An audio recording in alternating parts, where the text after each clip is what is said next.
ओम शांति। अॼु जा वाक्य परिवर्तन करण लाइ प्रतिज्ञा करो।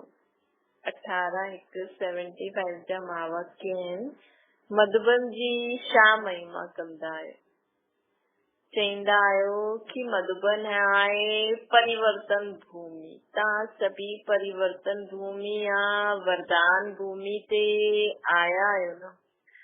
स्वयं व अन्य में वरदानन जो अनुभव कंदा आहियो। स्वयं में व अन्य में वरदानन जो अनुभव कंदा आहियो। हिते अचण अर्थात वरदान पाइण।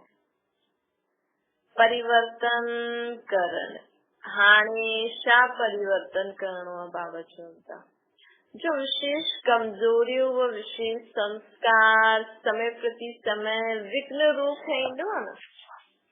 जो असां जो विशेष कमजोरियों आहिनि, विशेष संस्कार जो आहिनि, जो समय प्रति समय विघ्न रूप ठहींदा आहिनि। अहिड़ो संस्कार व अहिड़ी कमजोरियूं हिते परिवर्तन करे करे वञो बाबा चवनि था। अहिड़ो संस्कार व अहिड़ी कमजोरियूं हिते परिवर्तन करे करे वञणो आहे। छा करे सघंदा आहियूं। जॾहिं बि मधुबन वञो त विशेष पंहिंजी कमी कमजोरियूं ऐं जेका संस्कार जो असांजे जीवन में समय प्रति समय विघ्न विझंदा आहिनि, ये संस्कार कमजोरियुनि खे खत्म करण जे लाइ बाबा खां न वरदानी भूमि ते वरदान वठणो खपे।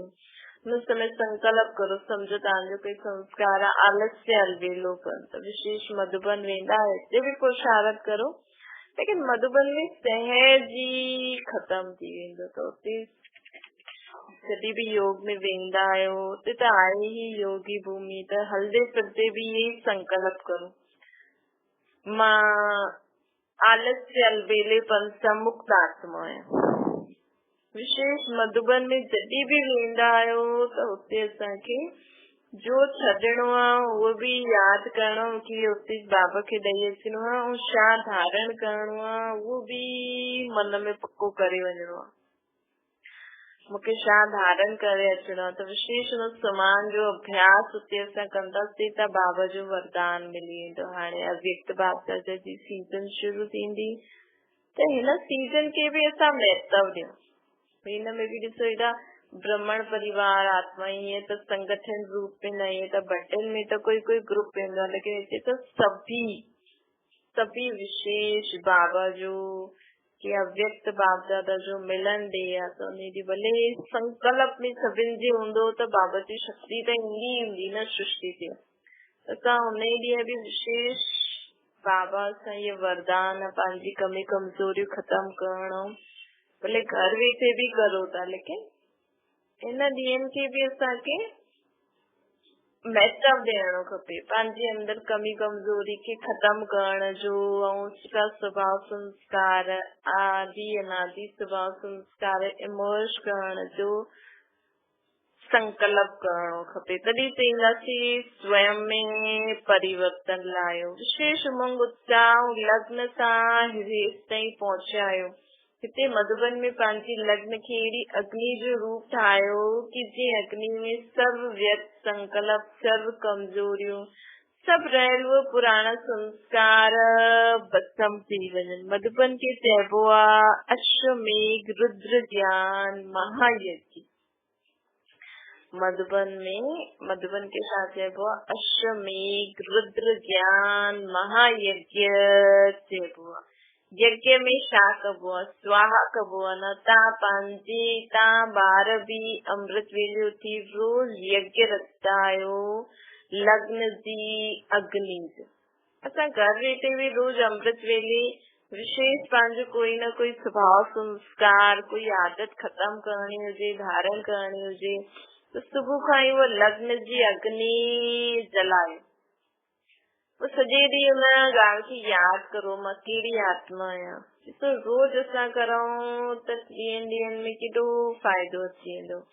जे लग्न रूपी अग्नि में पंहिंजी कमजोरी स्वाहा कंदा आहियो, लेकिन इहा महायज्ञ आहे। ये अमृत वेले खां रोज अगरि जो अभ्यास कंदो हूंदो उनखे बि मदद मिलंदी। लेकिन मधुबन महायज्ञ में जल्दी प्राप्ति थींदी। मधुबन में अचन माना महायज्ञ में अचन। मधुबन के शो महायज्ञ चइबो छो त हिते अनेक आत्माउनि जे लग्न जी अग्नि जो समूह आहे। साकार ब्रह्मा बाबा ऐं शिव बाबा जी में आया हुया, पोइ मम्मा दादियूं कहिड़ी लग्न जी अग्नि जलाए रखी न, उते तप कयनि त उते सह जी सभिनि जी कमी कमजोरी जली वेंदियूं आहिनि। लग्न जी अग्नि जो समूह आहे त हिन जो लाभ उठाइणो खपे न जी। कई बार स्वतः प्रतिज्ञा कंदा आहियो, संकल्प कंदा आहियो, वैसे ही मधुबन में तव्हां भी हीअं प्रतिज्ञा कंदा आहियो न। संकल्प करो, छा समझदा आहियो, छा अहिड़ी आहुति विझंदा आहियो जो अॻियां जे लाइ समाप्त थी वञे। महायज्ञ में महा आहुति विझणी खपे, साधारण आहुति न, अनेक आत्माउनि जी लग्न जी अग्नि जी सामूहिक आहुति विझणी खपे। मतलब पंहिंजी कोई विशेष जाति, कोई पुरानी बुरी स्वभाव संस्कार जो तव्हांखे खत्म करण में मुश्किलात थी अचे त उहा महायज्ञ में आहुति विझो। साधारण आहुति न, हितां खां वेंदा आहियो विझी करे वेंदा आहियो या हाणे वापस वठी वठंदा आहियो, या सोचदा आहियो कि के प्रकार जी तिल व जौ आहे। ये चेक जांच कंदा आहियो कि जेतिरी बार महायज्ञ में ईंदा आहियो त महायज्ञ में आहुति विझंदा आहियो। त हुन में यज्ञ में भी माण्हू किचड़ पिटी अलाए छा जो ठाहे करे विझंदा आहिनि, स्वाहा स्वाहा कंदा आहिनि। त मतलब मधुबन महायज्ञ आहे, हुते भी है न असांखे पंहिंजी किचड़ पिटी, पंहिंजी पुराणा स्वभाव संस्कार ये सब विझणो खपे। त बाबा चवनि था अनेक आत्माउनि जे लग्न जी अग्नि जी सामूहिक आहुति विझणी आहे। हितां खां वेंदा आहियो, विझी करे वेंदा आहियो या अञा वापस वठी वठंदा आहियो कि भई हाजी खां सही न कंदासीं बाबा, असां तव्हांजे यज्ञ में स्वाहा था करूं। त बाबा चवंदा आहिनि हीअं कंदा आहियो या सोचदा आहियो कि के प्रकार जे तिल व जौ विधा आहिनि, पोइ वापस वठी वठंदा आहियो, चेक कंदा आहियो। बाबा चवंदा आहिनि कि काथे वापस त न वठी वठो, संपूर्ण समर्पण थी आयो या वापस वठी वठंदा आहियो। संपूर्ण समर्पण अर्थात पंहिंजो सभु कुछ ॾेई छॾंदा आहियो या वापस वठी वठंदा आहियो। आहुति संपूर्ण समर्पण जी हुजे या रही वेंदी आहे। छा ईअं त न सोचदा आहियो कि पुराणी दुनिया में कम ईंदी आहे। बाबा चवंदा न, जॾहिं बाबा पुछंदा आया क्रोध सभु ॾेई छॾियो त बाबा पुछंदा आया कि काथे ईअं रखो था कि न रोब त करणो ई पवंदो, ईअं त न विझी सघंदा आहियो। त इहे असांखे चेक करणो आहे। सभु अहिड़ो हूंदो आहे, कमज़ोर आदमी हथ खिची वठंदो आहे। अहिड़ा कई माण्हू हूंदा आहिनि जो सोचदा आहिनि अरे एतिरा पैसा आहिनि, कई त दिल खुली दिल में सभु कुछ दान ॾेई सघंदा आहिनि, कई सोचदा आहिनि न यार ये त रखणो पवंदो पंहिंजे लाइ। त ईअं ई बाबा जी घर में सभु पुराणो किचड़ पिटी विझंदा आहियो या सोचदा आहियो थोरो त रखूं। अगरि आहुति विझण वारा कमज़ोर हुजनि त सेक हुजण जे कारण अधी आहुति ॿाहिरि अधु अंदर विझी छॾंदा आहिनि। जीअं आग में अगरि असां विझूं त जेका झटि विझूं त फटाफट विझी हथ हेॾे करे छॾंदा, ऐं जेका सोचदा भई अधु विझां अधु कटां त हुनखे आग जो सेक लॻंदो न।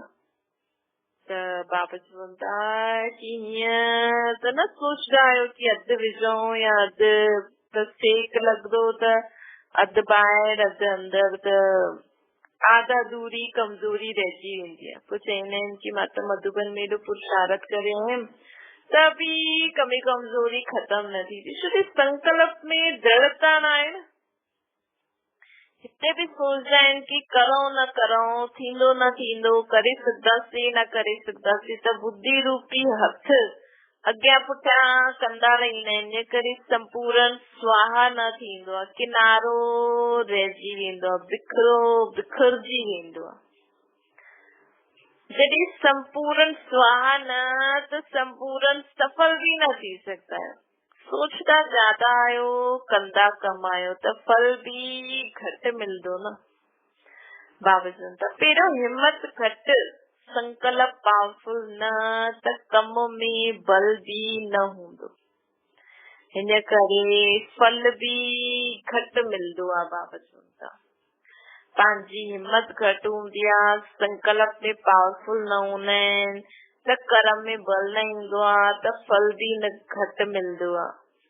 पोइ छा चईंदा आहिनि कि अधु हिते अधु उते बिखरे छॾियो। अधु अधूरा हूंदा आहिनि न, मतलब पोइ अधु अधूरा ब्राह्मण कहलाईंदा, अधु थोड़ा ब्राह्मण पंच संस्कार, थोड़ा शूद्र पंच संस्कार, त सफलता न मिली न। हाणे तव्हां सभिनि खे रिज़ल्ट, हाणे तव्हां सभिनि जी रिज़ल्ट छा थी? सफलता मिली? यज्ञ में संपूर्ण आहुति रही या बिखरे छॾी? बाबा तो सभिनि खां प्रश्न था पुछनि, यज्ञ में संपूर्ण आहुति कई या बिखरे छॾी?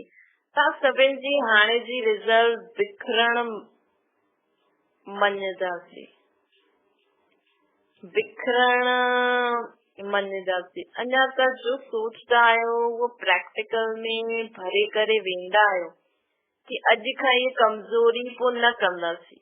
संपूर्ण समर्पण करण जो साहस आहे या घटि आहे? बाबा पुछनि था हाणे संपूर्ण साहस, संपूर्ण समर्पण करण जो साहस आहे?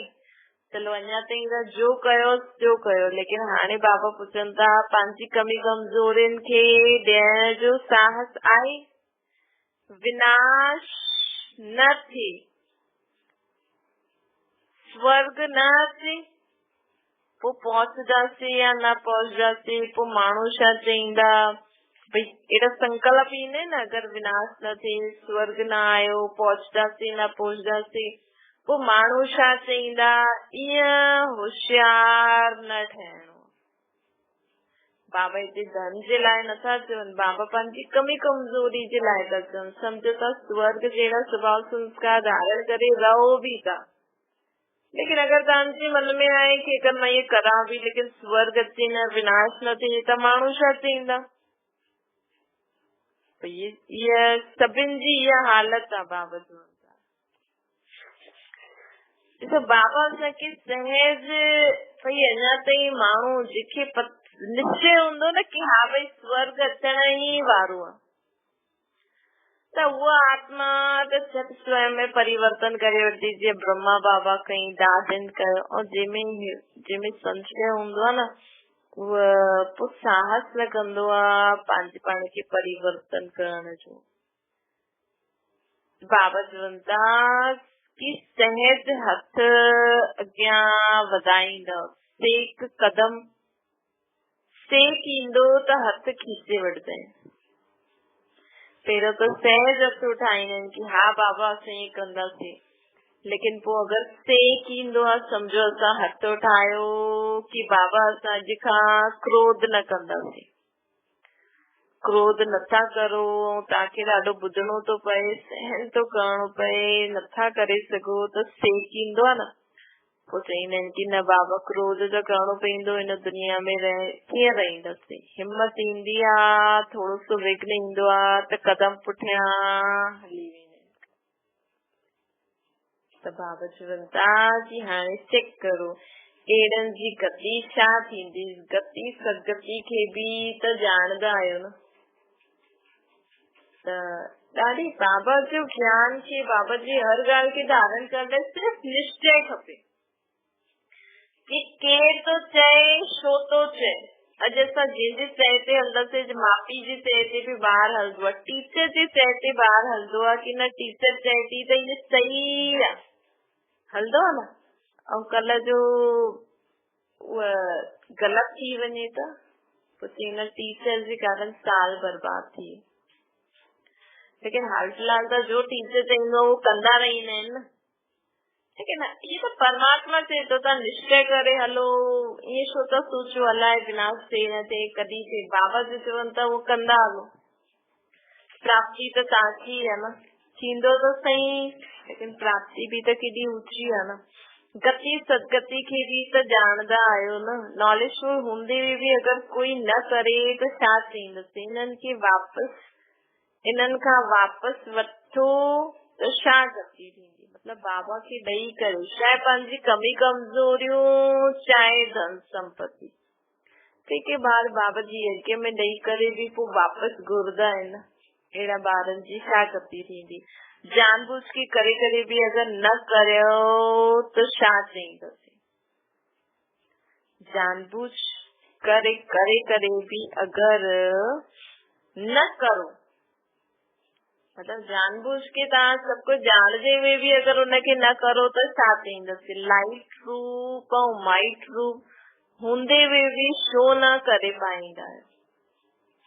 लाइट रूप माइट रूप हूंदे हुए भी छो न करे पाईंदा आहियो। बाबा पुछनि था कारण छा आहे। नॉलेज तव्हांजी बुद्धि ते या समझ ते या ठीकु आहे ॼाणदा आहियो लेकिन नॉलेज खे प्रैक्टिकल में लाइण ऐं समाइण न ईंदो।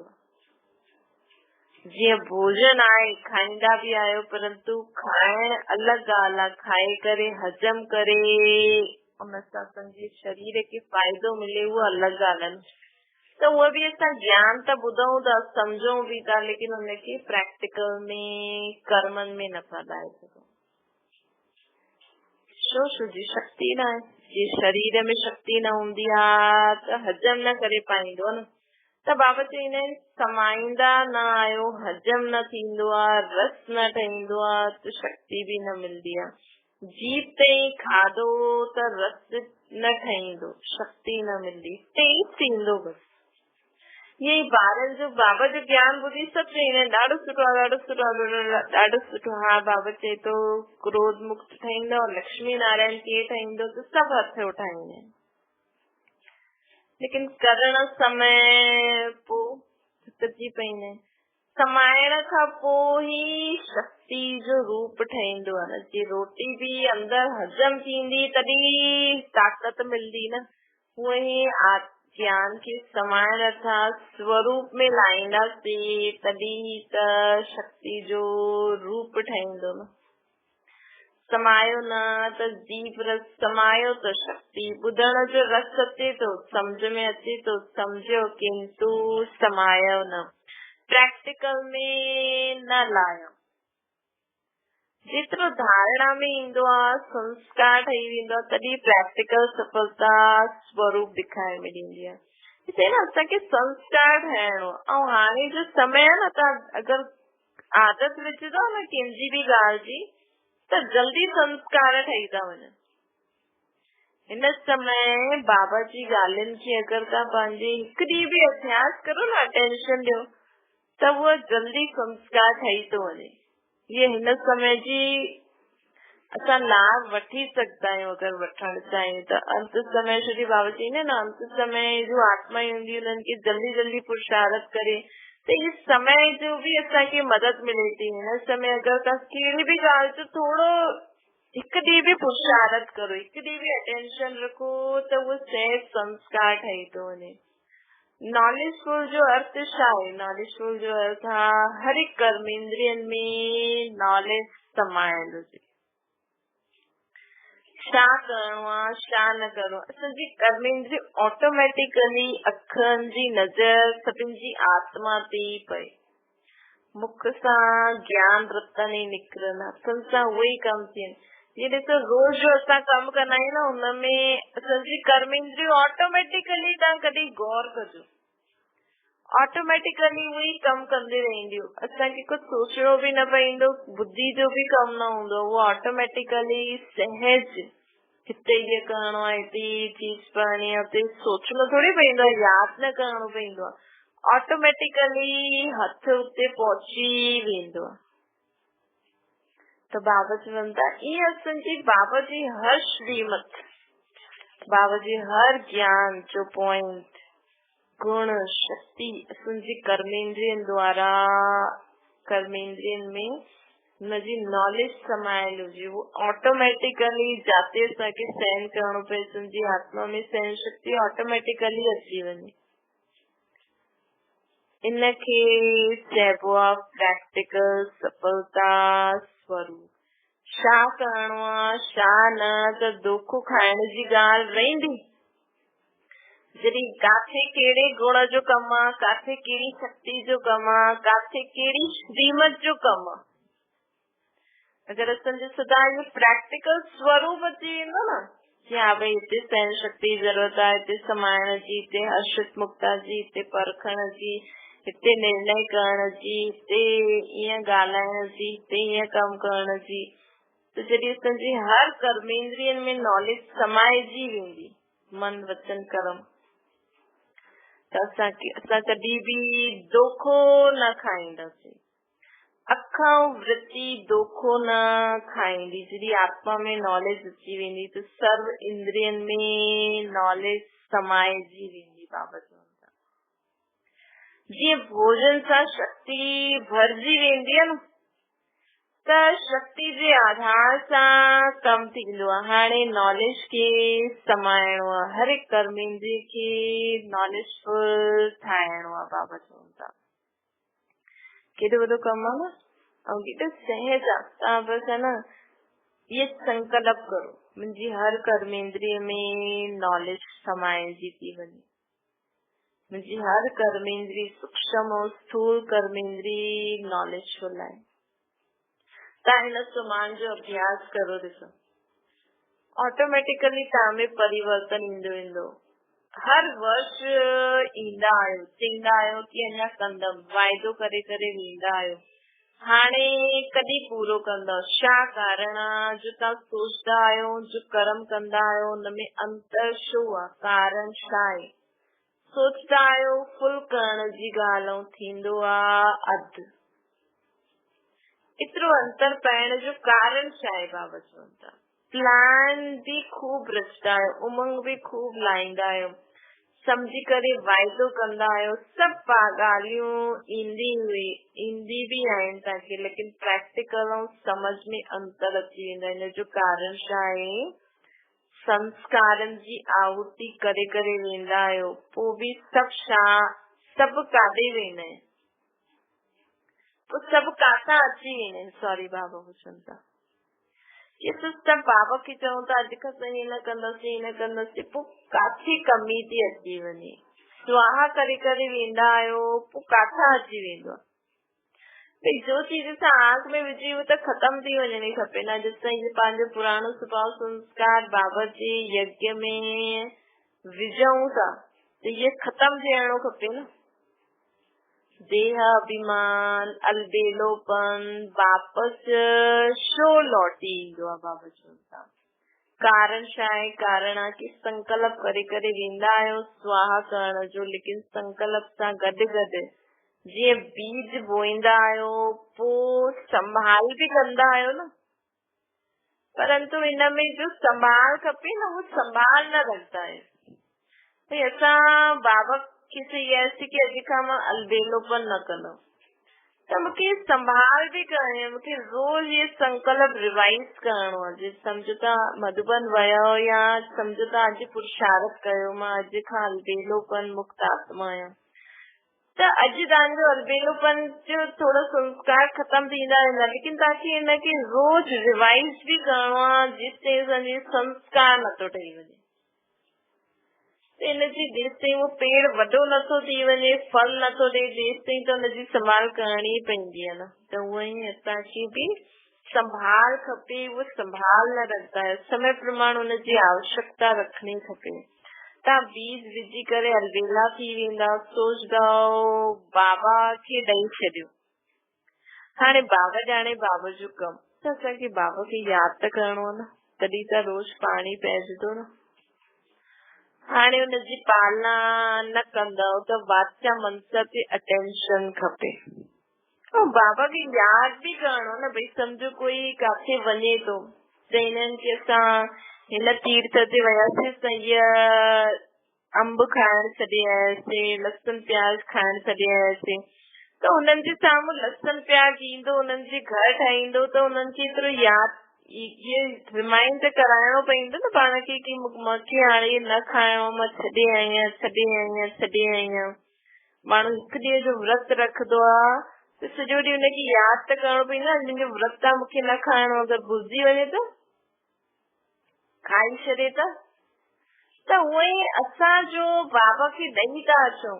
असांजो रोज़ जो बाबा खे पंहिंजी स्वभाव संस्कार अलबेलोपन जो बि असां ॾियूं था त असांखे बादल मनस में अटेंशन रखणो खपे। न मां अॼु खां बाबा खे अलबेलोपन ॾेई छॾियो। जीअं बीज बोए करे पाणी विझंदा आहियो कि बीज पक्को थी वञे, बीज खे रोज़ रोज़ पाणी ॾींदा आहियो, वैसे संकल्प रूपी बीज खे रिवाइज करणो आहे। उनमें कमी रहिजी वेंदी आहे ऐं तव्हां निश्चिंत थी वेंदा आहियो, आराम पसंदि थी वेंदा आहियो कि बसि असां त बाबा खे ॾेई छॾियो। बाबा खे बि यादि नथा करनि, संकल्प खे बि यादि नथा करनि त उहो वापसि खां हुनजो पेड़ उगी ईंदो। आराम पसंद जो संस्कार न, मगर चिंतन जा संकल्प हुजणा खपनि। चिंता बि न हुजणी खपे, चिंतन त हुजणी खपे न। हिकु हिकु संस्कार जी चिंता लॻणी खपे। मतलब ये टेंशन वारी चिंता न कि हा मूंखे हिनखे कीअं ख़तम करणो आहे, ये चिंतन हुजणो खपे। पुरुषार्थ जी हिकु बि कमी जो दाग वॾो ॾेखारण में ॾींदो आहे, बाबा चवनि था। पोइ हमेशह ख़्यालात ईंदो आहे कि नंढो सो दाग मुंहिंजी वैल्यू कम करे छॾंदो। चिंतन चिता जे रूप में हुजणो खपे, बाबा चवनि था। चिंतन असांजो चिंता जे रूप में हुजणो खपे, मतलब ओड़ी चिंता टेंशन वारी न, मतलब असांखे संस्कार खत्म करणो आहे, हुनजी थोड़ी सी चिंता जीअं हुजणो खपे। चिंतन चिंता जे रूप में हुजणो खपे कि हा कल्ह बाबा चई न उन ॾींहुं 2-3 ॾींहं पहिरियों कि अगरि जीअं कई ॿारनि जो अगरि अलबेलेपन जो संस्कार हूंदो न कि हा करे वठंदासीं, इहे बि मुंहिंजो संस्कार आहे, इहे बि मुंहिंजी आदत आहे, ख़त्म थी वेंदी, विनाश ताईं थी वेंदी, त इहे बाबा चई कि तव्हां हाणे रचई था आहियो, असांजो इहो अलबेलेपन वारो संस्कार कि थी वेंदो, ख़त्म थी वेंदो, उहो फैलंदो आहे। पोइ असांजी रचना में बि उहो संकल्प ईंदा। ऐं अगरि असांखे चिंता हूंदी कि हा चिंतन में चिंता, वो फालतू वारी चिंता न कि अहिड़ी चिंता कि असां करे ई न पायूं। चिंतन चिता जे रूप में हुजणो खपे कि हा मूंखे अॼु इहे पंहिंजी आदत ख़त्म करणी आहे, हाणे खां मूंखे अशरीरी स्थिति में स्थिति खड़े ई हर कर्म करणो आहे। त हीअं असांखे पंहिंजो संस्कार ठाहिणा आहिनि। उहा न त अलबेलोपन हूंदो, पोइ उहो अलबेलोपन ख़त्म थी वेंदो। चईंदा आहियो कंदा न आहियो, बाबा चवनि था। जो पुठियां जी युक्ति आहे न हुनखे प्रैक्टिकल में लायो। आराम पसंदगी देवता श्रेष्ठ जो संस्कार आहे वो ज्यादा खींचदो आहे। बाबा जी न सत्युग में तो सब आराम में ही हूंदा, कहिड़े भी प्रकार जो बोझ न आहे, त उहो सम्झो आराम पसंदगी देवता स्टेज जो जेको संस्कार आहे न उहो ज्यादा असांखे खींचदो आहे हिन संगम युग ते। जे असां देवता ठहण वारे अने असांजी दुनिया जो नाम ई आहे सोने जी दुनिया, त उते सुम्हण अर्थात आत्मा जी रेस्ट स्टेज ते आहे। उते बुद्धि जो कम कुछ आहे ई न, सब कुछ हाणे संस्कार ठही था वञनि, त उते कुछ सोचणो डिसीजन वठणो ई न पवंदो। सब कुछ संस्कार बाबा हाणे बैटरी चार्ज था करनि। जीअं अॼु बाबा चई न सुबुह जो कि मां मथे रेस्ट में रहंदो आहे 2 युग, वो असां बि हिते रहंदे हुए बि जीअं त रेस्ट में ई आहियूं। त संगम युग जे ब्रह्मण जो संस्कार जो त्याग मूर्त आहिनि उहो कम इमर्ज थींदा आहिनि। त्याग बिना भाग्य न ठही सघंदो। त हिते असांखे अॼु बाबा सुबुह बि चई कि ॾिसो शिव बाबा बि 2 युग द्वापर कलयुग में केॾी महिनत कंदा आहिनि, हाणे बि करनि था। तो असांखे भी सत्य प्रेता में रेस्टी करणो आहे। हाणे सिर्फ थोड़ी सी मेहनत करणी आहे, बाबा खे याद करण जी, वो भी मथे। त्याग बिना भाग्य न ठहींदो। सिर्फ छा त्याग करणो आहे, हिन देह जे भान जो त्याग करे खुद की आत्मा समझी बाबा सां गॾु सिर्फ उथणो वेहणो खाइणो पीअणो ॻाल्हाइणो ई त आहे। सिर्फ देह भान की देह अभिमान की त त्याग करणो आहे न। बाबा चईंदा आहिनि त्याग बिना भाग्य न ठहींदो आहे। सुठो करे वठंदासीं, ॾिसी वठंदासीं, ये आराम पसंदगी जा संस्कार आहिनि। हाणे हिननि खे त्याग करो। बाबा चवनि था जरूर कंदम, ये ब्रह्मणपन जा संस्कार आहिनि। हाणे हाणे कंदम, हाणे हाणे न स्वभाव संस्कार थी जेको मुंहिंजी प्रकृति में प्रोग्रेस में विघ्न विझंदो आहे। हाणे हाणे सभु स्वभाव संस्कार आदतियूं खत्म। लौकिक पढ़ाई में जेकी चिंता रहंदी आहे न उहो पास थींदो, हुनजी निंड फिटी वेंदी आहे। त आराम पसंदी जो आराम पसंदी हूंदा आहिनि न उहो पास छा थींदा। भाई ठीक है, असां ज्यादा न था पढ़ी सघूं लेकिन थोड़ो त पढ़ाई पढ़ो न ताकि असां पास थी वञूं। बाबा चवनि था हाणे सोचदा आहियो कि प्रैक्टिकल करणो आहे, चिंता लॻणी खपे। शुभ चिंतन, संपूर्ण ठहण जी चिंता। कहिड़ी चिंता लॻणी खपे असांखे? सदा शुभ चिंतन करण जी, संपूर्ण ठहण जी चिंता, कमजोरियुनि खे परे करण जी चिंता, प्रत्यक्ष फल ॾियण जी चिंता। ये चिंता करो, बाकी सब चिंतायूं बाबा के ॾेई छॾो। ये चिंता करो कि बाबा खे असां बाबा जी मनपसंदी गिफ्ट कीअं ॾियूं। सदा खुद के निराकारी आत्मा और फरिश्ते स्वरूप में असांजी स्थिति सदा रहे। अपवित्रता और विस्मृति जो संस्कार खत्म थी वञे। असां बाबा खे एॾी जो बाबा असांखे पालना ॾियनि था, हिन जो रिटर्न बाबा खे कीअं ॾियूं ये चिंता लगी रहे। बाप समान संपन्न संपूर्ण स्टेज कीअं प्राप्त करूं ये चिंता लगी रहे। बाकी सब चिंतायूं बाबा खे ॾेई छॾो। अच्छा, ओम शांति। बाबा खे याद करो।